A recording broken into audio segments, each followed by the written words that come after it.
Today on CityCast Austin, it's the Friday News Roundup. I'm here today with our brand new producer, Rishi Bajekal, and Hey Austin newsletter editor, Kelsey Bradshaw, to break down the news that caught our attention this week. We're going to talk about an art show featuring art made by unhoused and at-risk Austinites, school threats, and another bar closing in Austin. And this time, I'm in my feelings about it in a different way. We'd like to thank Tecovas, our exclusive launch sponsor.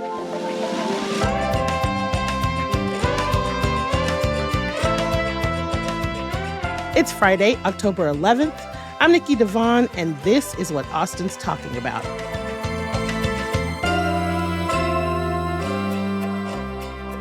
Hi, Rishi. Hi, Kelsey. Hey, how's it going? Hi. I'm old news now. We are so excited to have you here, Rishi. We are just throwing you into the fire, and I am here for it. Welcome to the chaos. Thank you. Yes, the Friday News Roundup, the deep end. So our first story for this week is something that I am super excited about. So this weekend on October 11th and 12th, the 32nd annual Arts from the Streets is happening, and it's a showcase of art from unhoused and at-risk Austinites. So if you go, it's free to the public. You have the unique opportunity to browse and purchase a diverse selection of artwork and engage with the artist behind each piece. If you purchase something, 95% of that goes directly to the artist. And so I want to read this really great quote from Kelly Warden, the executive director. She says, "Our annual show and sale is more than just an art exhibition. It's a powerful demonstration of how artistic expression can transform lives. By providing a platform for these talented individuals to showcase and sell their work, we're not just supporting artists, we're fostering dignity, self-determination, and meaningful connections within our community." Y'all, I'm so excited about this. Well, and it's so cool. And I love when, I don't know, man, art is just always important. There's just a level of just connecting with people on a human level, right? Because I think people who are unhoused, they often want to have a feeling of just connection and be seen as humans. And seeing somebody's art is a way to see them as a human. Oh my God, you're speaking my language right now. So we did an episode about our unhoused community recently, and David Gray, our homeless strategy officer, he estimated that we have just over 6,000 unhoused people in the city, and that includes sheltered and unsheltered. And to your point, this is such a good opportunity of essentially not just shedding some light on the community, but just creating this connection so that we can just be reminded they are just like us. A lot of us are a paycheck away from being in the same place. Mm-hmm. Yeah. And I think it's going to serve to crush any other false assumptions that we're making about unhoused people. They don't want to work. You know what I mean?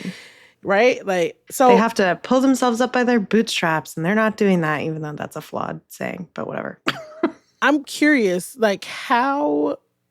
how do y'all think this can be expanded on? Do you think that there are other ways that we could figure out how to this term fostering dignity? I love it because I feel dignity when I share my art. That's when I feel my most proud. That's when I feel like I'm really contributing to the world. I'm curious if there are other ways that we can expand this. Oh, I think absolutely. And I think even just making this thing more than one weekend, if they did this once a month, once every couple of months, I think that would be really cool to see. But then also just finding out what other things people are into, there might be some great chefs in there and they could have some sort of festival on the weekend. Yes. Literally just providing opportunities to do what you love. Yeah, definitely. Connecting with other, community organizations to just give more opportunities like that. I think that would be awesome. So this program provides everything that they need to create this art too, and make their presence known and put their art into the world, because essentially your art is your voice, right? It's another way of people hearing you and seeing you. And so it's special. So we're all artists here. What does it mean to y'all when you're able to just share your art with the world? I think you nailed it. Like, it's an extension of yourself, right? You're being seen for who you are. And I think it's like a raw expression of who you are.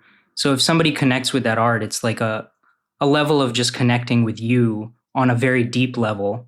And I think there's an understanding there that's maybe unspoken. Yeah. And it's something that really can't really happen otherwise unless somebody sees you in that way. I think maybe you can have that with like a close friend, maybe, but Yeah. with a stranger, it's such a deep connection in a quick way. I agree. Well, I don't know if I consider myself an artist. You're absolutely an artist. You're a costume designer. You're a seamstress. You sew things. I think you're creating things. A costume designer? Oh my God. Yeah, you're creating things with making things with your hands. That's art. Writing is art. That's true.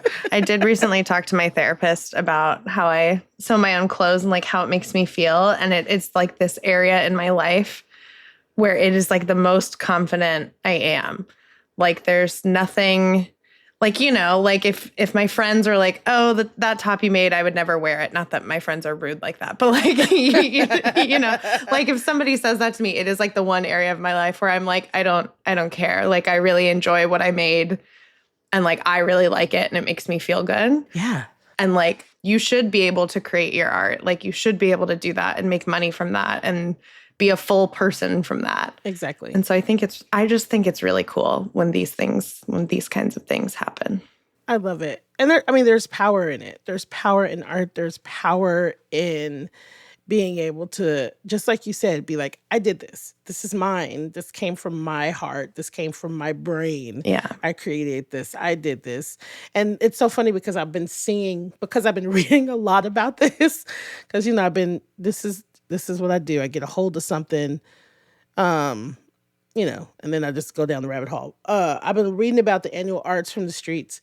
And so now, of course, the algorithm is pushing videos of like interviews with some of the artists. And they all have got these really, really interesting stories that are just, it's I don't know, it's just like similar to all of us. And I know this sounds super naive, but I do think that there's definitely some, like Rishi said earlier, there is a disconnect between people that are not experiencing this and people that are. I think that we other them. And this feels like the antithesis of that. And I'm really, really, really here for it.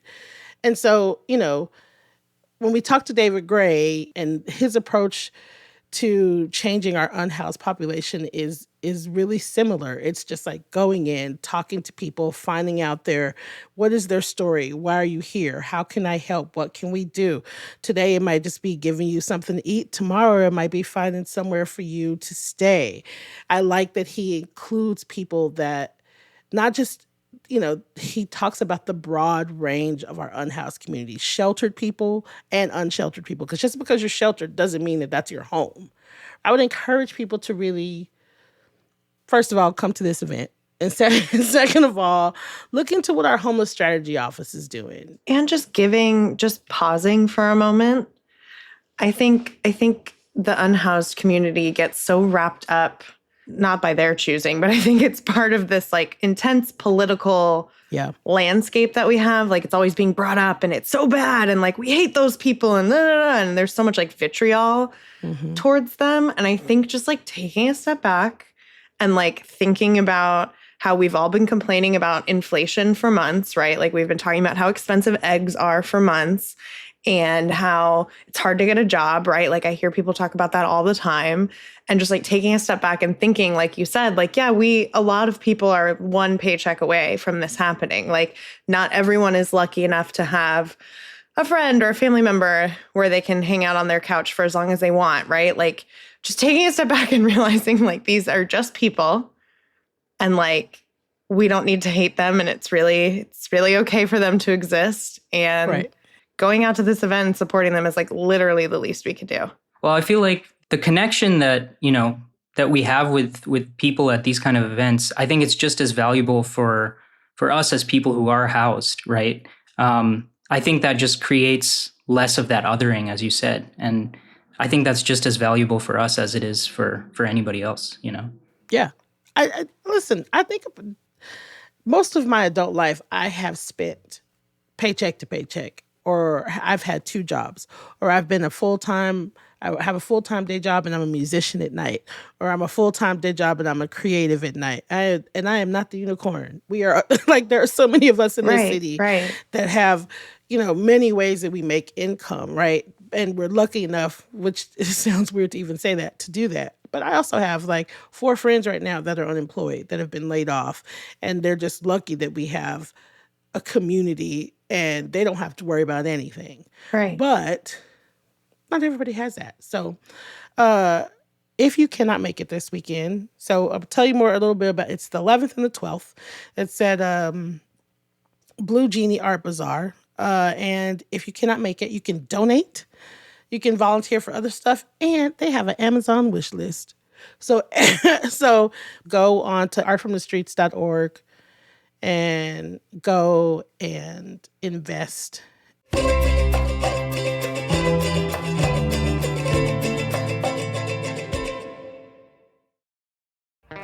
Hey y'all, it's Nikki. I have to tell you about Takova's boots. I finally have a pair, and I don't know if y'all know this, but they're handmade, high quality, and stylish. And they're comfortable right outside of the box. Now, I know we buy everything online these days, but trust me, you have to get fitted for some boots at Takova's.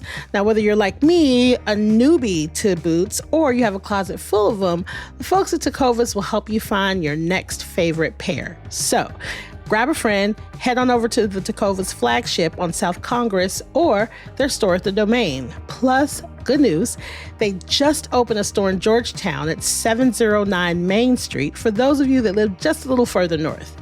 With 3 locations in town, you have no excuses. So, that's tecovas.com. TECOVAS.com. Don't go gently, y'all. Speaking of things that piss me off. Since the school year started, there's been all kinds of reports about threats that have been made to Austin area schools. And it's something that's happening across the state as well, just like tons of threats coming into schools. And this week, KUT reported on the toll that those threats have had on students and then, their parents and teachers too. And it's just really gotten me in my feels. I'm just in my feels this week. There have been more threats during the beginning of the school year than there were during the start of last school year. And most of those threats have been made on social media. And this is just, this is happening across Texas, Travis County, across the country. And the image that KUT had leading their story was a screenshot of a student texting, I think it's their mom, saying like, we're under a lockdown. I love you. And their mom saying, I love you. Are you okay? And it just had me thinking about it. I graduated high school in 2012. And like we had lockdown drills and we did, I was part of this era of things. I never had a moment where I texted my mom and was like, I love you, goodbye. I don't know. And it just makes me very, very sad. And I just wanted to talk to y'all about it and see how we're feeling. Like, how was y'all's high school experience? Did you guys go through this? No. 2 things here. One, I'm just really glad I didn't have kids. There's so much unrest. People, we're not taking care of our mental health or other people's mental health. People are upset and there's just so many complicated things happening. And I'm sure those things have always existed, of course. But it seems now to parent in this climate, it seems like a Herculean task. We were talking to someone recently whose kids were at Austin High School during our interview or right before our interview, and they had a lockdown. So this is like everyday life for parents right now. And I can't fathom it. Because when I was in school, y'all, I'm a little older than y'all. I won't say how much older. I'm a little older.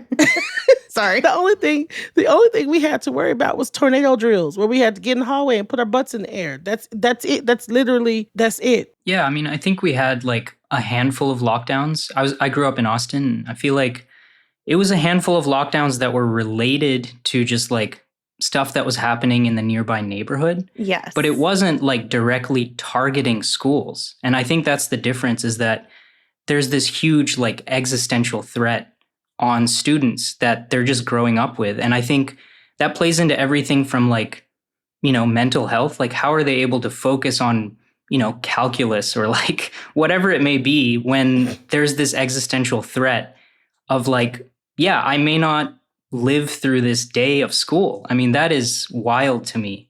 I can't even imagine, trying to learn in that environment, let alone just exist. Yeah, no. And like a lot of different like school districts who are doing like no phone policies, like you have to keep your phone in your bag or your locker or whatever. And the first thing that came to my mind reading these stories and everyone else's mind, like every parent's mind, is how am I going to text my kid when there's an emergency? Like all of them have quotes from parents and students talking about like, well, what happens when there's a mass shooting? Like I live in America and that is a reality of going to school. And how am I going to be able to text my mom? How am I going to be able to text my kid to see if they're alive? And it's like, it's so dark and it's just not something I had to think about. The phone is not going to change the distraction. I mean, sure, I can see how phones can be disruptive. I understand that, but it's like, nah, man. Like, I think that if I was a parent, I also would have a really hard time with you severing that tie between me and my kid. Again, back in the day, those of us that, I mean, like, my mom sent us off to school. She'd be like, all right, well, bitch, may the odds be in your favor. Or, you know what I mean? Like, it's just like, and they didn't have that access. But back then, we just didn't have this thing to worry about. And also high school was just different when I went to high school. Like and I also went to a very small high school, so I will say that. And so like all the teachers knew me, they knew my mama, they knew how to get in touch with my mama.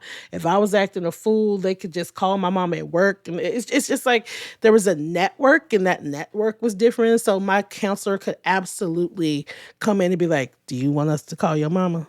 Do you?" And I'd be like, "No, you know what? You're right. You good. I'm gonna settle down." No, yeah, the threat was different then. The threat was calling your mom, and now it's something way worse. The threat was different. Exactly. Sorry, dark joke. I just remember when Columbine happened, I remember being like, what? I remember learning about Columbine and being so like bewildered by it. Yeah. Like, what are we talking about? What do you mean? Right. And now, we're a couple of years out from Uvalde. Do y'all think Uvalde changed things?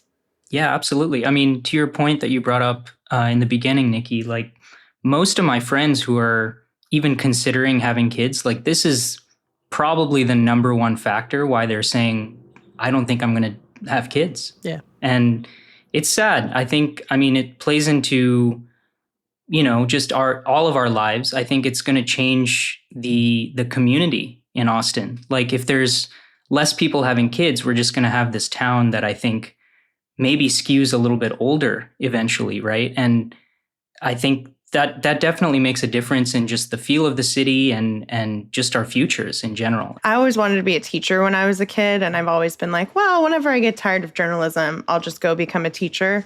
And then every time I think that, I stop myself and I'm like, well, no, I don't want to have to to live through a mass shooting or have to go through that. And that might be, that's not dramatic. That's not a dramatic thought. But I do wonder about the future of teaching in Texas. Yeah. I was having this conversation with a teacher literally last night. Nicole has a really good friend who teaches second grade. And we were having this conversation about how, it's so difficult. You're with people's children all day, 8 hours a day. You're becoming really close with kids. Like, and so all of a sudden you feel yourself caring for 20 little people, right? Like, so now 20 little people this year are your responsibilities. 20 lives are yours. You know what I mean? For the most part, for the vast majority of their waking hours. And like, I guess I'd never really thought about it in those terms. Like, and he was like, I'm responsible for them. Their lives are in my hands for the majority of their waking hours. And that, I was just like, oh yeah, nah, I can't do it. I was just like that. I mean, yeah. So, I just shout out to all of the parents that are just like doing the best that they can. Shout out to just like kids living through this nowadays. I feel for you so much. And, everybody just, I don't know, be kind to each other.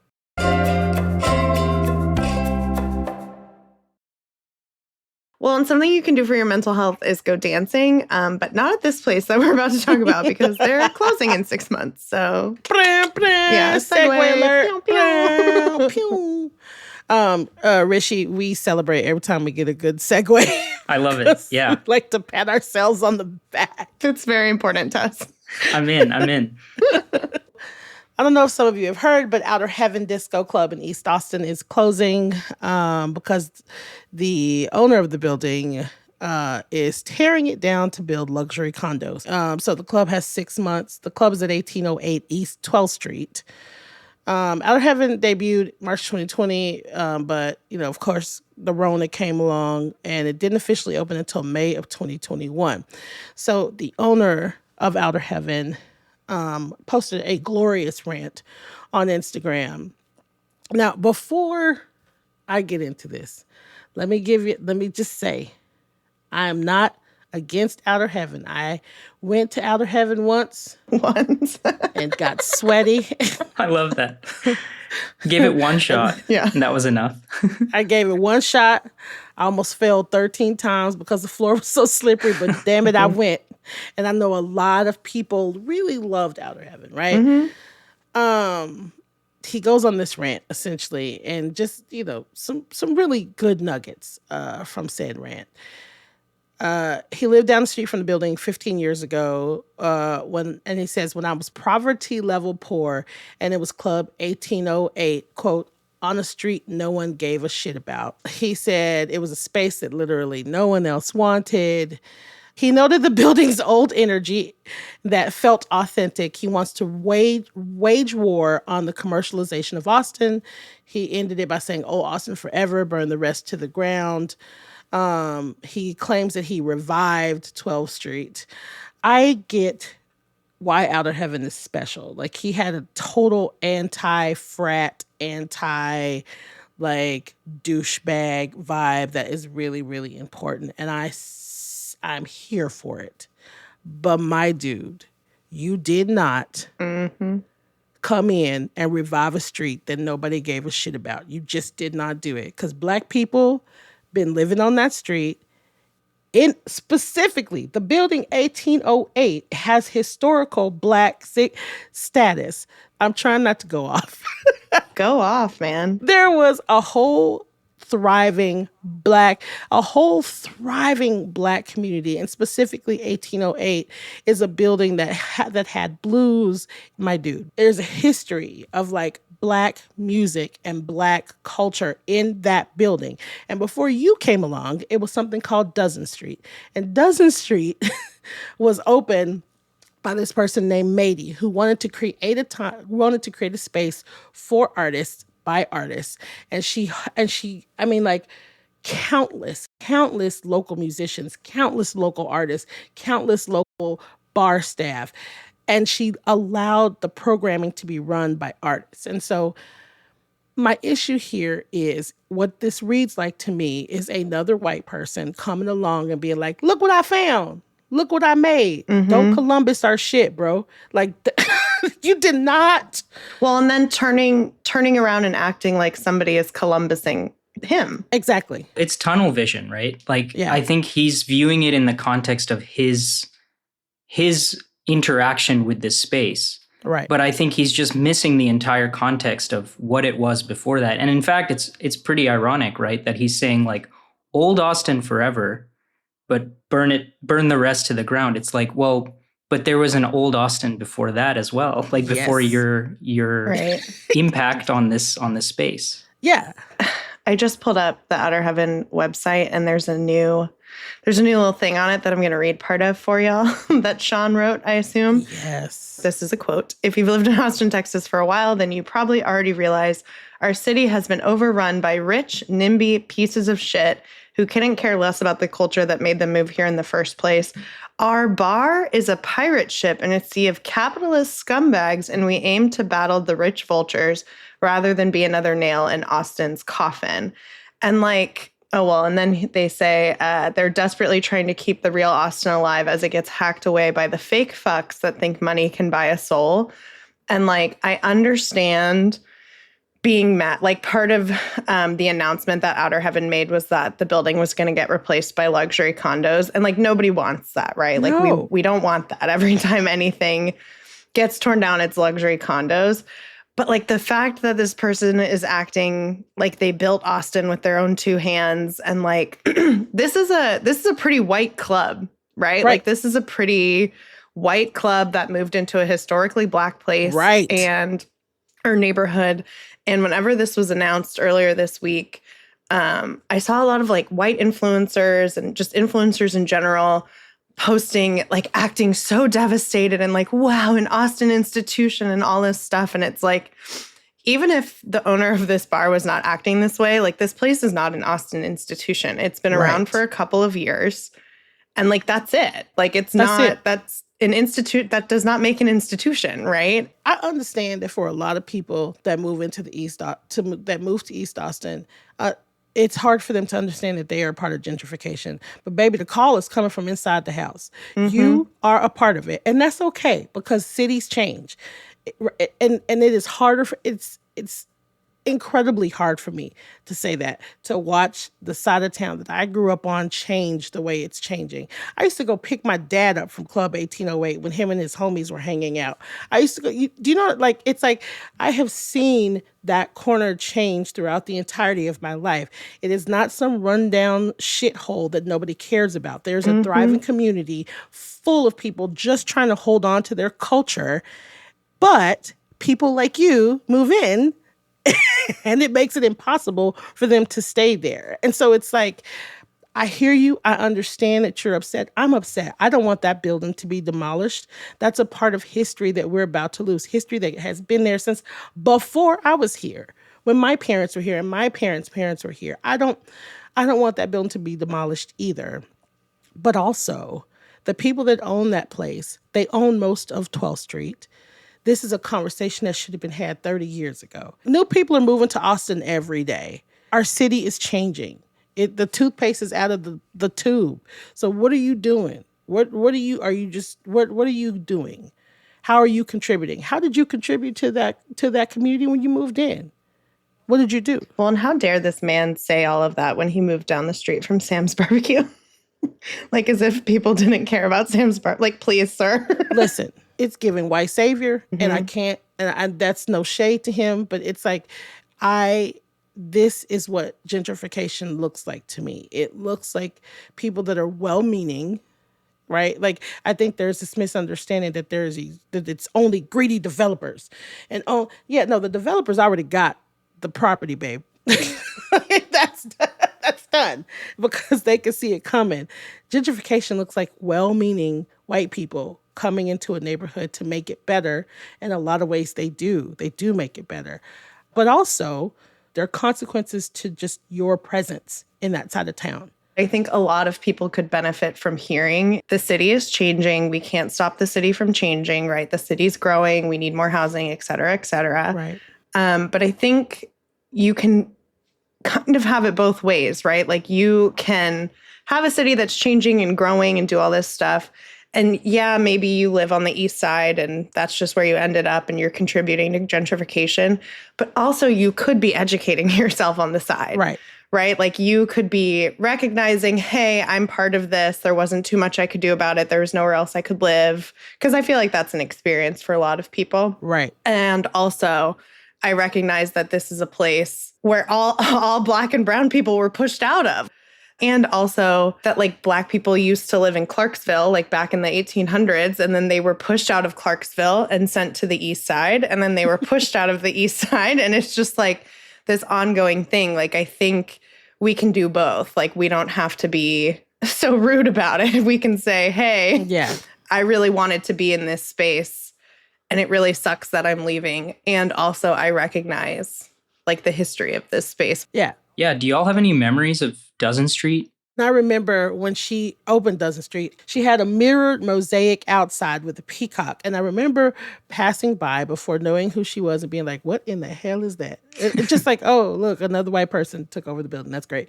So she did such a good job of just like reaching out to the community, trying to have things that she thought people in the community would be into. So she had like Wednesday night butter and jam, and it was just like a jam session with any musician could come in and sit down and jam. Any musician in the city, any local musician could come, and it was for everybody. Like I hosted a New Year's Eve party there, like for like 4 or 5 years straight. Just like community New Year's Eve party. Come look cute. Come get cute. It's free to get in. I'm not charging you anything. Just get in here and come and dance with us. Like countless bands have played there that I like. Jenny Parrott used to have an open mic that she recorded and put on YouTube. It really was a place for local musicians, local talent, local service industry people. You could go any night of the week to Dozen Street and something fun would be happening. And so it's just when you show up somewhere and you create something shiny and new and awesome, it's wonderful, but you can't close the door behind you and act like what was there before you did not exist and did not matter. And that's my biggest beef with this whole thing. Because I don't know, that was a special place, you know? I mean, I think that was the first place I ever saw D Madness play. Whoa. Like, incredible local musician. I just walked in like maybe 2014, 2015, somewhere around there. I walked in there and just heard this incredible funk coming out of the stage. And I was like, who is that? And it's this guy, D Madness, who's still here in Austin. He's truly one of the most incredible musicians I've seen in this town. Yeah. That's what it is. It's and look, I know a lot of people care about this club, right? I know again, I'm not trying to shit on Outer Heaven. That's not what I'm saying. I think I might be at this point in this conversation. And I've been there a handful of times. I had a great time. But the way the owner has reacted to this is really grinding my gears. The audacity to be like, I'm old Austin and all this stuff, and to call the section of the road you're on a piece of shit is just. Yeah. You know what's really funny to me? I love, and this is just like, I think this is just a native Austinite thing that bothers me. I love that now, like being somewhere for 15 years means that gives you like the cred. Like I've been here for 50, baby, that is a drop. That's a drop. My something years is a drop. It's a it's a drop. Years. Yeah, my years that I've been in Austin, which is a lot more than 15. It's still just a drop. Literally, to toot my own horn, I've lived here for 8 years and I still feel like I don't know what I'm talking about, or like don't have like the same rights to the city that like you do because you're from here, you know? And to be quite honest, if I'm being honest, I just started feeling like, okay, I feel like I have gotten into the decade where this is my city. Like, I feel like, you know what I mean? Like, I feel like she's born here. She's like, it's my town now. Finally, the next wave of Austin Boomer is here. Tell me how you did that, because I want to figure that out. I have to also say, like, Rishi, we've talked about this. I think it's like, I love the changes that are happening. There's some of the changes that are happening in the city. I'm like, okay, fuck yeah, I'm here for it. This is great. With an understanding that that like something, we had to lose something to get something. Right. Yeah, I think that's the word for it. Understanding, right? Like it's about understanding the context of the city and like where you are in that city and your context in the history of that city.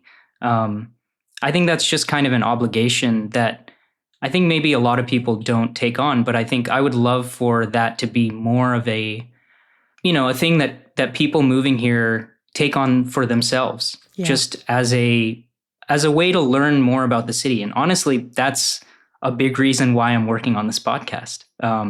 It's a big reason why I'm here. Whoa! Hey, listen. I'm hoping people hear that, and they feel that from us. So listen. Yeah. You know what? That was nice. I'm glad you're here, Rishi. I'm glad. We've both been here a long time.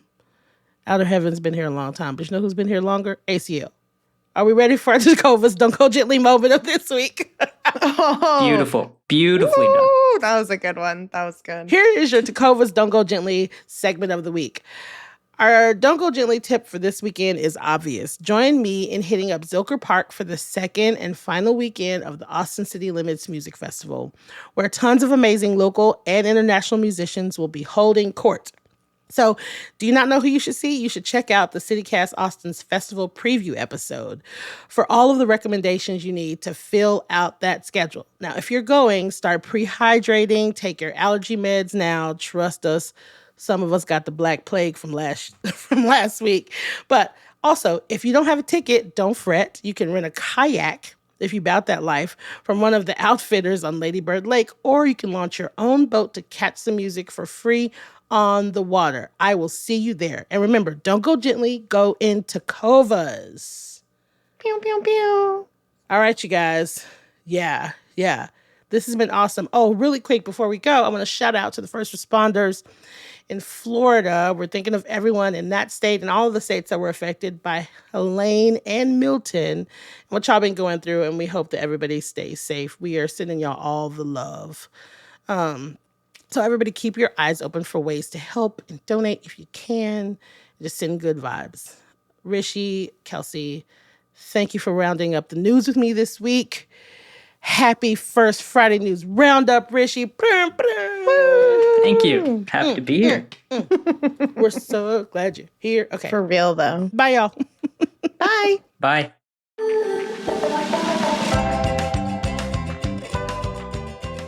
That's all for today here on CityCast Austin. Our executive producer is Eva Ruth Moravec. Our producers this week are Joyce Tang and Rishi Bajekal. I'm your host, Nikki Devon. Our Hey Austin newsletter editor is Kelsey Bradshaw. Music is by Nelson Valente Aguilar of Como Las Movies. If you enjoyed the show, why not tell a friend, rate the show, leave us a review, and subscribe to our Hey Austin newsletter. We'll be off on Monday, but we'll be back Tuesday morning with more news from around the city. Bye, y'all.